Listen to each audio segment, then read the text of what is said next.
Alors aujourd'hui, dans les vidéos à l'arrache de l'été, sans micro, avec le bruit extérieur qui est susceptible de venir nous embêter à n'importe quel moment, on va revenir sur les fumetti avec en numéro 2, Zagor. Alors Zagor, j'en ai déjà parlé sur cette chaîne qui n'en est pas une, comme je l'ai dit souvent, notamment lorsqu'il y a été question du crossover entre Zagor et Flash, donc entre Bonelli et DC Comics.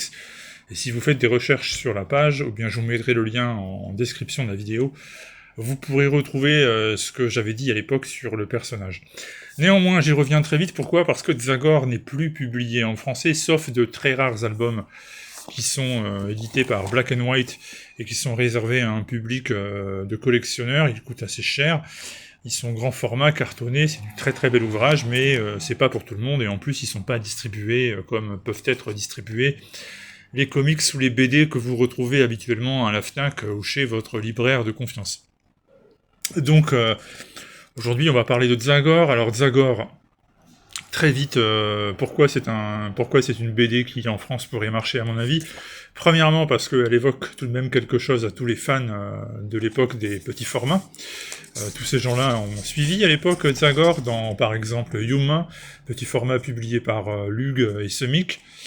C'était aussi publié dans Ombrax, si je dis pas de bêtises.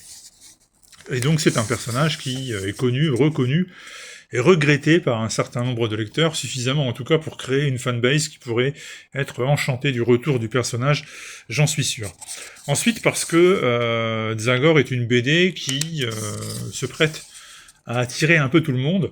C'est à la fois un western classique, comme on les aime, et puis c'est à la fois une BD où on peut voir apparaître des extraterrestres, des vampires, des monstres, des mutants.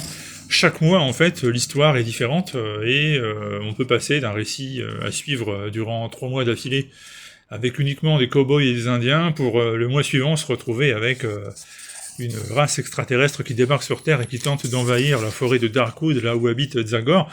Donc c'est une BD où on peut vraiment tout rencontrer, qui naît de l'amour des B-movies qu'avait Guido Nolita, autrement dit, en réalité, Bonelli lui-même, le fils de Pierluigi Bonelli. Donc Sergio Bonelli, c'était lui qui se cachait derrière le pseudonyme de Nolita, le scénariste des épisodes de Zagor à l'origine.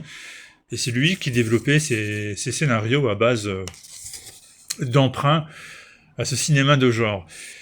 Et puis, troisième raison pour laquelle Zagor pourrait plaire, c'est tout simplement que c'est une BD populaire à bas coût. C'est un peu une des raisons pour lesquelles le manga fonctionne bien, je pense, c'est que c'est pas cher, et que les jeunes peuvent très vite avoir de l'aventure à bas prix. Et si on relance les fumetti comme le fait en ce moment Alter Comics à des prix qui sont des prix populaire, ça peut marcher, tout simplement parce que c'est quand même qualitativement parlant d'un niveau bien supérieur à la plupart des mangas mainstream que je vois passer régulièrement. Alors Zagor en Italie, c'est présenté sous ce format 16 cm x 21, noir et blanc évidemment, vous voyez, ça coûte 4,90 par mois, donc c'est pas très cher, mais vous avez plein d'autres formats, par exemple tous les 3 mois vous avez Zagor Più, Zagor Plus, qui fait presque 200 pages, et qui contient soit 5 petites histoires inédites, soit une fois sur deux, une grande histoire de presque 200 pages. Et là encore, c'est du noir et blanc. Ça s'appelait autrefois Zagor Maxi, mais ça a changé de nom depuis maintenant 2, 3, 4 ans. Et puis vous avez aussi des colors Zagor, alors là par contre, c'est un peu plus cher, c'est un peu plus élevé en termes de pagination, puisque le Zagor classique c'est 100 pages, et vous avez donc là la même chose, des aventures hors série, si je puis dire, mais avec la couleur. Voilà. Et inutile également de répéter, si ça peut aussi marcher, c'est parce que ceux qui se rappellent du style de l'époque, les deux grands dessinateurs, lorsque Zagor était publié en VF, c'était Gallieno Ferri et c'était Frank Donatelli, eh bien, le style a beaucoup évolué, et aujourd'hui, on a des dessins qui sont beaucoup plus proches de ce qu'on voit dans les comic books, de ce qu'on voit dans la BD traditionnelle. Et donc, aujourd'hui, on n'a plus un style prédéfini, mais on a beaucoup d'approches différentes, ce qui fait qu'il y a du Zagor pour tous les yeux, pour tous les goûts, pour tous les palais. Aujourd'hui, il n'y a aucune raison de, par exemple, se focaliser sur un style de dessin et de dire qu'on n'accroche pas.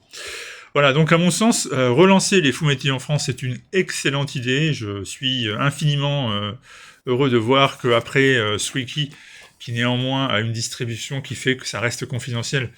Eh bien, je suis très heureux de voir que Alter Comics s'y est mis, avec 4 séries comme Demian, comme Adam Wilde, Julia, et puis la 4e série, j'ai un trou de mémoire à l'instant que je vous parle, Saguar, voilà, c'est ça. Et je suis très heureux d'ailleurs de collaborer maintenant avec eux. Je vous expliquerai ça en détail très bientôt. Et donc, s'il y avait un titre, à mon avis, qui peut marcher, qui ferait plaisir aux nostalgiques et à ceux qui aiment les fumetti, à mon sens, c'est Zagor, et je continue de dire, si une maison d'édition est intéressée, si quelqu'un veut investir dans les fumetti, ben nous, à Univers Comics, ce qu'on propose, c'est un packaging avec traduction, relecture, relation avec l'éditeur, pourquoi pas également intervention dans les festivals avec les artistes invités quand ils sont encore en vie ou quand ils travaillent sur les séries. Et puis aussi promotion, parce qu'il faut savoir les promouvoir ces séries si on veut que ça se vende. Et puis aussi évidemment choix des collections, on peut pas adapter, éditer tout n'importe quoi pour le plaisir de le faire. Donc on a une expérience, j'ai envie de dire, de 40-45 ans de lecture, et une passion qu'on peut mettre au service de qui aurait envie d'investir. On vous propose le packaging clé en main, et franchement, si on avait le budget, on se jetterait sur les droits pour Zagor en français, parce que c'est, à mon sens, la série qu'il faudrait adapter. Voilà, donc, semaine prochaine, autre rendez-vous fumetti avec un autre personnage. Je vous laisse deviner qui, bien malin si vous allez le trouver. À très vite.